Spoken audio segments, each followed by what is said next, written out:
The warm water of the shower felt amazing on Tyler's bare skin. He closed his eyes and let the liquid run over his face and shoulders.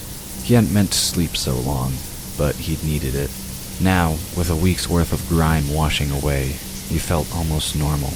Despite that, doubts nagged at the back of his mind. Had the ritual caused any lasting damage to Onwin they had yet to detect? Most individuals subjected to that particular magic had died, erased from history. Those who hadn't, who somehow escaped while the ritual was in its early stages, tended to live a cursed life. He'd never heard of anyone who'd managed to escape once the ritual had reached its zenith. Until now. Tyler's heart pounded in his rib cage. Had he somehow, by giving Onwin part of his soul, negated the effects? Or were they like a cancer, just waiting to rear an ugly head? He didn't have the answers, but hoped such was not the case. He didn't know if he could live with that, knowing her life could be snuffed out just like that, erased from existence. Finally drying off, Tyler took the liberty of borrowing some of Walter's clothes.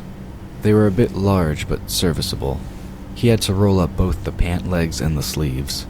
Thankfully, he didn't have to look for a belt. Despite the difference in height, they did have similar builds. Leaving the bathroom, he could hear Walter and Courtney talking in the kitchen. Chances were good they were still drinking coffee, even though it was mid-afternoon. That was just fine with him. He didn't need them interrupting things. With a full belly and clean skin, it was time to visit Onwin and assess her remaining injuries. Tyler slipped into Onwin's room and closed the door.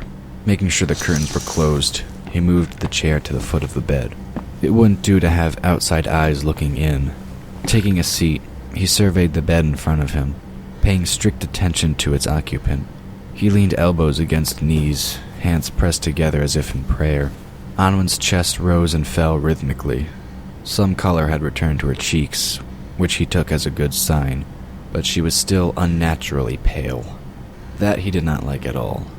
He pursed his lips as he took in her appearance, including the brace Walter had found for her broken leg. If everything went well, she wouldn't need it for long. Taking a deep breath, Tyler conjured 6 light orbs. He set them floating over Onwin's hands, feet, head, and heart. Satisfied with the arrangement, he moved to one side of the bed. There, he knelt next to where her legs were covered with the quilt. He pushed the quilt aside moments before the orbs shot like spears of light down into her body. Tyler manipulated Onwin's energy to produce a visual representation. The oral projection hovered a foot above her body. It was akin to when he'd purged the poison Daphne had introduced into her body at the old mill, but with a few differences. He had to go to a much deeper level, just to be sure the ritual had dealt no lasting harm. Carefully, he examined the varying degrees of radiance her energy produced. His lips creased into a frown at a few discolored areas near her upper arms and legs. That explained why he'd been unable to heal the injuries in the corresponding parts of her real body. He wasn't sure whether these tainted bits of energy were a result of the ritual. It could have also resulted from Daphne's malice. One thing was certain, though. He had to untangle the dark matter from Onwin's soul before he could heal her. With the skill of a seasoned surgeon, Tyler carefully manipulated the strands of energy binding Onwin's spirit. He purged each strand of darkness he found, careful to leave no hint of residue behind. It was a long and tricky process, and he more than felt the strain as he worked. Most of the dark matter did not want to go quietly. It felt like he waged a battle of wills as he purged each strand. After close to 2 hours of intense concentration, Tyler sat back on the chair with relief. He wiped sweat from his brow with the back of one hand. With the other hand, he persuaded Onwin's energy to settle back to its usual home. As her soul reconnected with her body, the orbs began to fade away. As they faded, so too did the spears of light that had connected them with her spirit. First, the orbs over her feet vanished, then the ones over her hands. The orb over her head fizzled like rain before fading out as well. The one over her heart flared with a bright radiance. It threw blue and white light around the room before settling to a faint pulse that also went out. The room looked dark on contrast to the sudden change as his energy disengaged from hers. As if a string had been cut, Tyler slumped in his chair, almost falling off. Walter startled him when he held out a steadying hand. keeping him from falling to the floor. Walter! He said. I didn't hear you come in. Walter smiled. You forget I was taught to do that? He inquired with a laugh. That was quite the display. He motioned towards the bed where Anwen lay sleeping. Now, I never seen anything like that before. If every doctor could do that, they'll lose a lot less people. And probably charge an arm and a leg just to do it. Tyler leaned back in his chair, closing his eyes in exhaustion. Most mortals lack the discipline or skill for something like that, let alone the mental capacity. And most dragons wouldn't bother, especially not with an ordinary human. Let nature take its course and all that. I've never met a mage who had enough mastery to separate the soul from the body like I did either. Dragon magic, eh? Walter nodded in appreciation. Probably best we mortals don't know that stuff. Too many get all high and mighty with what they do know. Can't imagine how they'll behave with more. Mortals have their own brand of magic. Tyler countered. They call it science. As for mages, they use a variation of dragon magic. Even so, it's still not the same. Fair enough. Walter nodded. He glanced at his friend critically, evaluating him. He was as fair-skinned as usual. Despite that, there was a decided tired look in his eyes that spoke of more than physical weariness. He was about to comment on that when a sound from the hallway caught both of their attentions. Looking a bit abashed for being caught, Courtney peered into the room from around the door frame. How is she? She inquired, glancing at Anwen's bed. Standing, Tyler turned towards the mage. The most difficult part is over, He assured her. I'm going to let her rest before I finish up. Her soul needs some time to settle before I contemplate repairing her mortal frame. That, and I need a break. Courtney sighed in relief. Good. She made as if to leave, but thought better of it. Oh, I've tried a few scrying spells to see if I can find out what's going on in the village.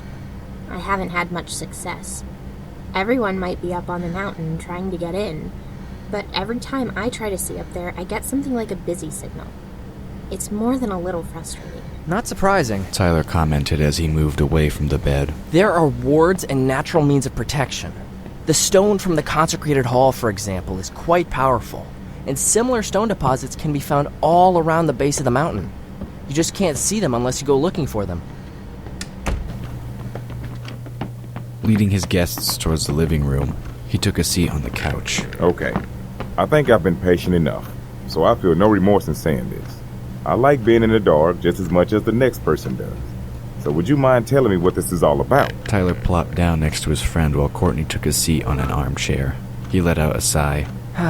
Remember back when I told you who and what I am? Walter nodded. That girl is the one destined to wake the rest of my kind.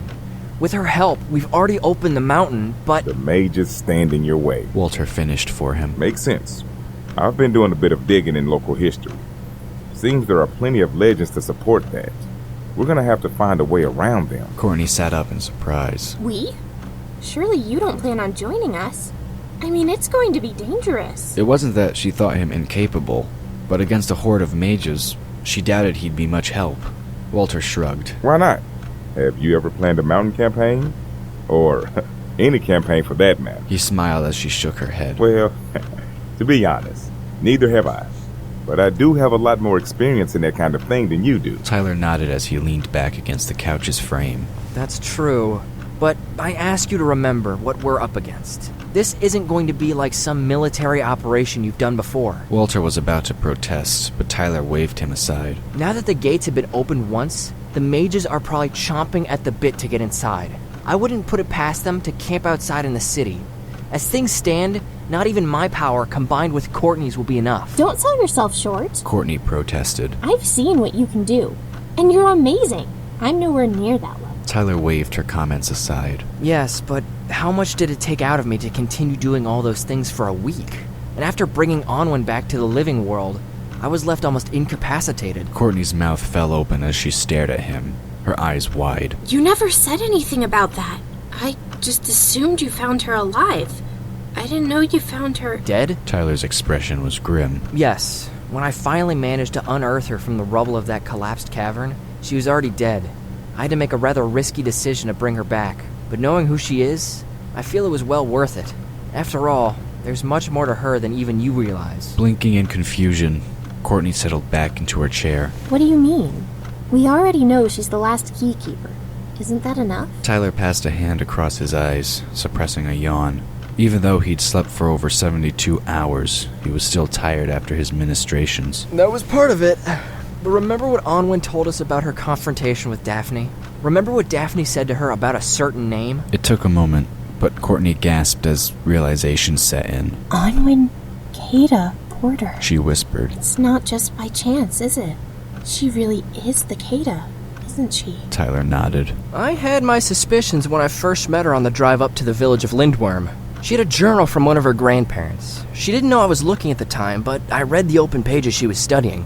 That's what first got me to thinking.